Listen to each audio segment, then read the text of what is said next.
Hi there, this is Shauna from the Foiled Fox, and I am back on the Paper Tray Ink and Ink to Paper Collection YouTube channel, and I have the pleasure of introducing to you Flourishing Florals, a brand new stamp and die set. And so let's get started and take a look at it. It has these two panels of lots of flowers with layering stamps and leaves, and then of course it has the matching die set. And then the other thing I'm going to be using is the Nifty Plaid, one of my very favorite backgrounds. So to get started, I have a piece of white cardstock. I have my most favorite ruler, the L ruler, and I'm making a tick mark at 1 3/4. And then I'm going to take some either post-it tape or purple tape, anything that's repositional that doesn't tear your paper. I happen to have opened the post-it tape, so I'm going to use a length of that.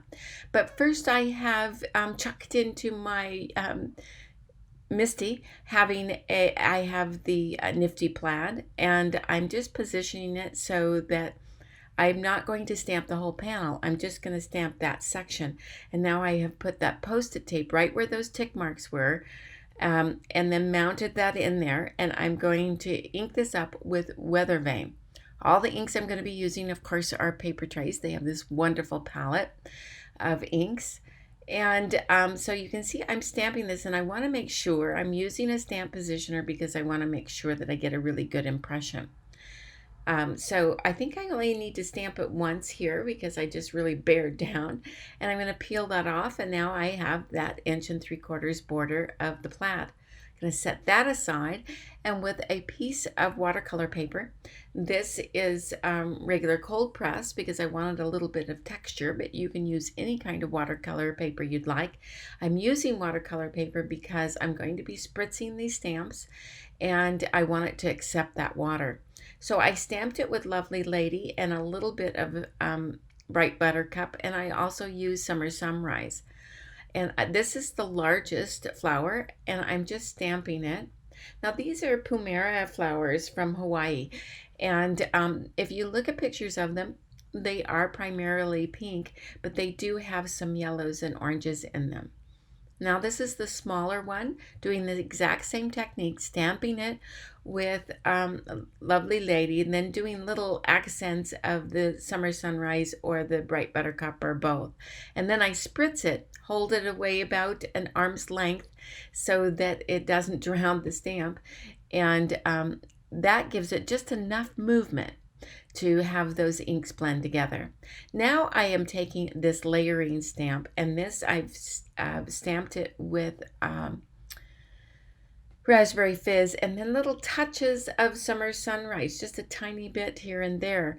And I'm stamping that on there. You just have to make sure you get it in the right position. Now the big flower has that big rounded petal, so that makes it easy to kind of position your layering stamp. And this one, so just this one, I just find that one that's kind of more pointed, and that helps me get the right position. Now this flower actually has other layering stamps that I am not going to be using, but they will give you yet more dimension. But since I am watercoloring these, I didn't want to, or kind of pseudo watercoloring, I didn't want to use them. But I used the same thing as the Raspberry Fizz and a little bit of the Summer Sunrise. And then there's this big center for the big flower. I stamped that in pure poppy. Now you can always pop over to Ink to Paper's blog, and you will see a list of these inks that I used. And I stamped that center with Smoky Shadow. It's just a little tiny center. And now I'm going on to doing the leaves. I'm going to be using 2 different sizes of leaves. I love this grouping of 2 leaves together. It's a big one, and I'm stamping it with New Leaf and a little bit of Spring Moss, and then using Ripe Avocado near the shadow areas at the bottom. I kind of used my finger to blend it a tiny bit, spritz it, and then stamp it. And I just love how that turns out because it does give you that really watercolory look to it. It looks like you have spent all this time with it and when it just took a moment. So I'm going to stamp one more of those. And then I'm going to stamp 2 of the little ones exactly the same way, using the exact same colors, the new leaf, then a touch of spring moss, and a touch of ripe avocado. Now I'm going to go on, and there are these stamps that do the veining, and this is really easy. It's just going right over the top with ripe avocado and not spritzing them, because I want them to stay really clear and distinct. So no water, just stamping them right on top. Now with all of those done, I'm going to use the matching dies. You can see I always put them on a magnetic pad because I want to keep them straight once I cut them apart. And I'm going to cut out all the flowers there, and you can see I got those all done. And now I have a white cardstock panel, a bright buttercup, and a little bit smaller raspberry fizz that's still a little bit bigger than my panel here, my plaid panel. And I'm adhering the plaid panel onto the raspberry fizz, and then the bright buttercup right onto the white card base.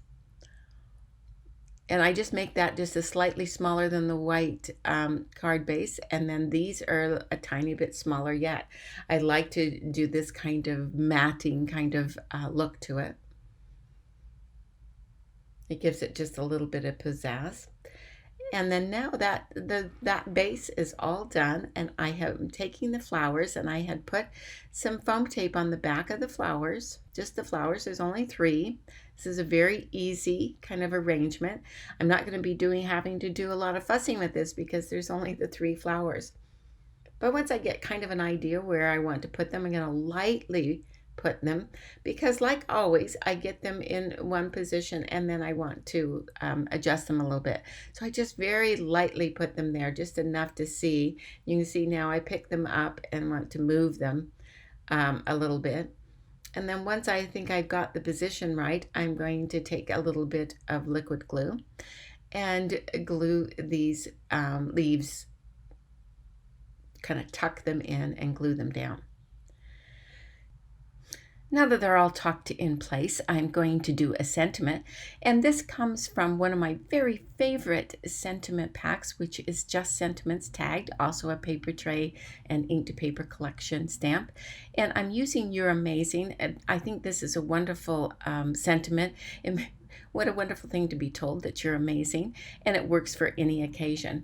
And so I just stamped it on a strip of white cardstock and stamped it with smoky shadow and put some foam tape on there and positioned that right there, kind of tucked it in with the flowers. And then I'm taking some black diamond stickles and just kind of putting a little bit of dimension into the center of those flowers. So there we are, this wonderful kind of florally card that just is reminiscent of Hawaii. So I think that if you can't travel to Hawaii because of the pandemic right now, it would be great just to get a card like that. So I hope you enjoyed this project. I certainly did. If you did, please give us a thumbs up. And if you haven't already, please subscribe. And here is a list of a few of the products that I used, but you'll get more information on blog.inktopaper.com, or you can always pop over to foiledfox.com as well. Thanks again, and we'll see you next time.